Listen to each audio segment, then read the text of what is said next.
करणभूषण शरण सिंह के काफिले से हुए बड़े दर्दनाक सड़क हादसे के बाद पुलिस एक्सीडेंट वाली फॉर्च्यूनर के ड्राइवर को गिरफ्तार कर बड़े एक्शन का दावा कर रही है। तो वहीं पुलिस के इसी एक्शन पर ताबड़तोड़ सवाल उठ रहे हैं। सवाल नंबर 1, क्या असली आरोपी को बचाने की हो रही है कोशिश? सवाल नंबर 2, क्या किसी को बचा रही है पुलिस? सवाल नंबर 3, क्या किसी के दबाव में है गोंडा पुलिस? सवाल नंबर 4, क्या पुलिस ने गाड़ी के ड्राइवर को ही बदल दिया? ये सारे सवाल उठ रहे हैं हादसे की तस्वीरों को देखकर और पूर्व आईपीएस के दावों को सुनकर। पहले हादसे की तस्वीरें देखिए कि कैसे इस फॉर्च्यूनर गाड़ी के आगे के हिस्से के परखच्चे उड़ गए।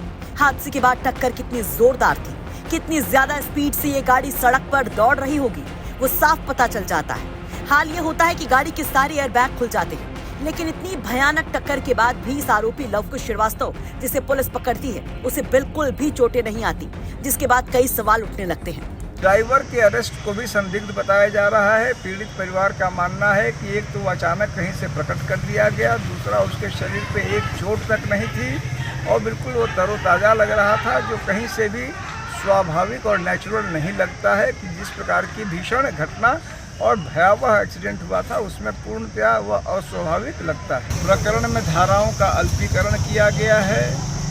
निश्चित रूप से सही धाराएं नहीं लगाई गई हैं। 304A लगाया गया है, जबकि 304 अर्थात गैर इरादतन हत्या का मामला है।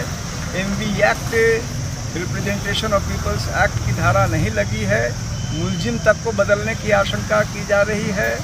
प्रकरण में इंश्योरेंस नहीं होने की बात, प्रदूषण लाइसेंस नहीं होने की बात को छिपाया जा रहा है। चुनावी काफिले में गाड़ी के चलने की बात छिपाई जा रही है। सवाल उठाए जाते हैं कि इस हादसे में जिन जिन धाराओं में केस दर्ज होना चाहिए था, पुलिस ने क्यों नहीं किया? क्या पुलिस किसी और को बचाने की कोशिश कर रही है? क्योंकि पुलिस को दी गई तहरीर और FIR पर परिजनों ने भी सवाल उठाए थे। तहरीर में वहाँ के हमने नहीं देखा किसी की गाड़ी। वहाँ पे लोगों ने छतई पुरवा के बताया कि करणभूषण की गाड़ी थी, 4 गाड़ियाँ थी, एक गाड़ी से एक्सीडेंट हुआ, 3 निकल गई, एक वहीं पे अभी खड़ी है। तो वो खुद थे? कौन?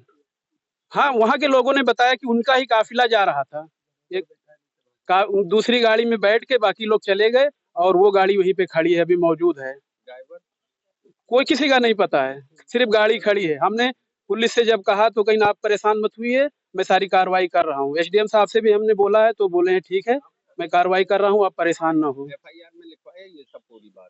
FIR में हमने नहीं लिखा क्योंकि हमने नहीं देखा है कि वहाँ पे हुआ क्या। जो समझ में आया वो लिखवाया गया। पुलिस मौके पे थी, वो जैसे समझ में आया वो लिखी। तो सवालों के घेरे में है गोंडा पुलिस और उठ रहे हैं पुलिस एक्शन पर सवाल। आपको बता दें कि 2 दिन पहले बुधवार को करणभूषण सिंह अपनी गाड़ियों के काफिले के साथ हुजूरपुर जा रहे थे। हुजूरपुर जाते समय काफिले में चल रही पुलिस एस्कॉर्ट लिखी फॉर्च्यूनर गाड़ी ने बहराइच हुजूरपुर मार्ग पर स्थित छतई पुरवा के पास पहुंचते ही ओवरटेक करने के चक्कर में निदुरा गांव से मोटरसाइकिल पर सवार होकर करनालगंज बाजार जा रहे 2 युवकों रेहान और शहजाद खान को रौंदते हुए बिजली के खंभे को तोड़ते हुए घर के सामने बैठी एक महिला पर चढ़ गए। उस महिला की भी हालत गंभीर बताई जा रही है, जबकि इन 2 युवकों की जान ही चली गई। अब परिजन इंसाफ की गुहार लगा रहे हैं। इन सब के बीच में करणभूषण शरण सिंह ने भी अपनी सफाई दी है। उनका कहना है कि काफिले की जिस गाड़ी से एक्सीडेंट हुआ उससे बहुत दूर उनकी गाड़ी निकल चुकी थी। गोंडा से अंचल श्रीवास्तव की रिपोर्ट, यूपी तक।